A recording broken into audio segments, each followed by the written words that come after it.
I heard that he wanted to talk, even though he turned himself in. I've learned throughout my time in investigations to never think that a case is just solid, open, closed, shut, because you always have surprises. I appreciate you wanting to talk to me. Yes. I got to get down to the bottom of this to find out what exactly happened out there, because I know things got bad out there. All right? Mm-hmm. So tell me, let's start from the top and tell me what happened so that way we can go from there. I have been dealing with Latricia for a little while, man. She's a pretty aggressive girl. I put it like that. Mm-hmm. I might get into arguments or whatever with Latricia, but it came to a point to where I felt like she was punking my family. He was giving me a foundation, a background between him and Mrs. Nelson. He was letting me know of their relationship, and he felt that as if she was trying to punk him, meaning belittle him, make him feel less of a man. He felt that she was disrespectful to him and his family. Because I know what you're doing, and I'm saying, man, you finna get that fight out of me, man, because I'm getting tired of running from you, And it's because to the point to where you punking me and blackmailing me, man. And that's only because I don't want to go to prison, man, and you holding it over my head, man. She would hold against him that he'd been to prison and make threats that you can go back or you can get out the house. So he felt that he was disrespected in so many ways. And I told him, I said, man, one day you're going to get that fight out of me you're looking for, man, because you're not going to be punking my family and punking me. Mm. One day I'm going to come through for you, and I'm going to let you have it.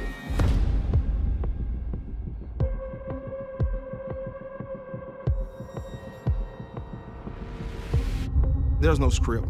People gonna either talk or they're not. And if they begin talking, you want them to go forward with the information, because there's sometimes smaller pieces and key things that may be said that will be huge for your investigation. Say we talking, it's heated, when we calm down, when we're friends again. And I just have to do, but shit, what you talking about, Yeah. Kind of type, just, man, well, anyway. Yeah. Yeah, something like that. So that's what she said. And it's gonna kind of trigger you, and I'm like, you keep coming with me with this fight, man, we done calm down, but you already got some smart to say, I'm gonna let you have what the you want. That's kind of where my attitude, come on. So that's when you said, come on. And show me, like I said, just show me, because I need to know. Because the door is like right now. I was like, come on in, and push the door, and she's fighting. And I can hear her. Boom. You hit her with your fist first? Yeah, okay. But I had my coat in a closet. I had a little dagger in my coat that I had found like a while back. Mm-hmm. Kind of had it, but.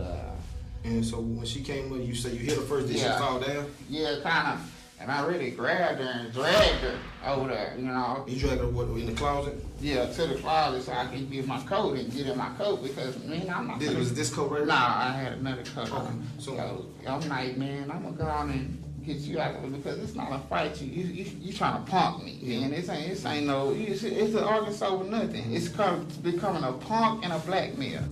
I've learned to expect the unexpected. So when he started delivering this information, I felt that he wasn't going to hold back.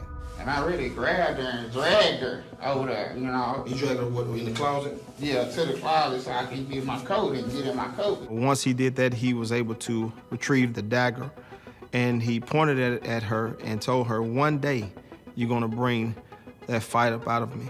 She was kind of punking me and blackmailing me, You going to be in prison, I ain't your mama. Mm-hmm. And brushing up against me, beating me up, and then it's starting to punk me.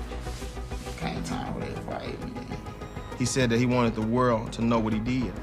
So you made up in your mind, I'm gonna kill this girl. Yeah.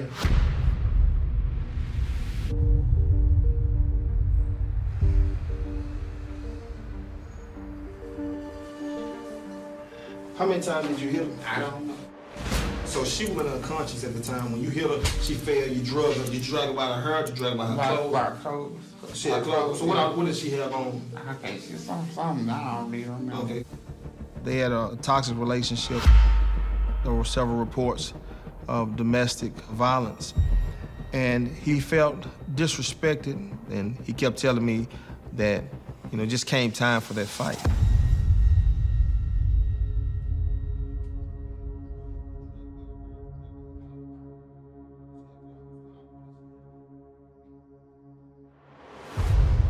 The reason why I tried to make sure that they act out the scenes is because we needed to find any kind of additional evidence to corroborate with the information that I had learned at the crime scene. So his actions meant a whole lot to give me the solid foundation that I needed in shoring up this case. So okay, so we here, but see the verbal, it ends up to us here. Yeah. You know what I'm saying? And while I heard the punch, the punch, she finally get the ball, I pull her here. Now I'm dragging her here, you know, the claws on her, I'm dragging her to the side, so I'm trying to get to my stuff, you know, because she got me hot, you know. So I get it to my stuff and she, you know, and she's trying to fight.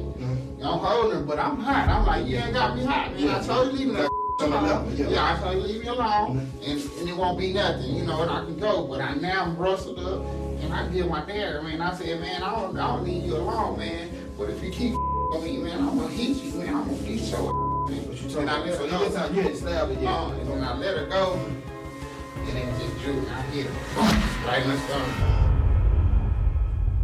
Everything that he's telling me is corroborating or matching what I have at the crime scene or what I observed hours before this. And she's wild, and I want this chick ain't dying, man. Yeah. I asked her her neck, her eyes.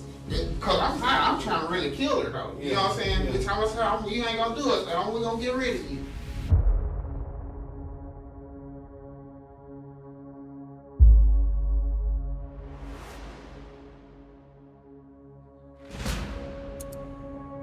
I stayed till she died, man. Did you? I did it till the girl died, man. This is one of those confessions that you'll never forget. I don't believe he withheld anything. He was not hesitant in any way. I felt as if he left everything on the table. He was well aware of what he'd done. I don't believe that there was any remorse. I believe that he felt as if he was justified for killing her.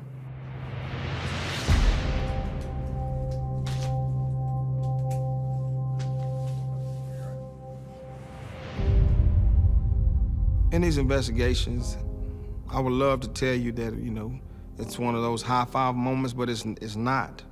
Nobody wins in these situations.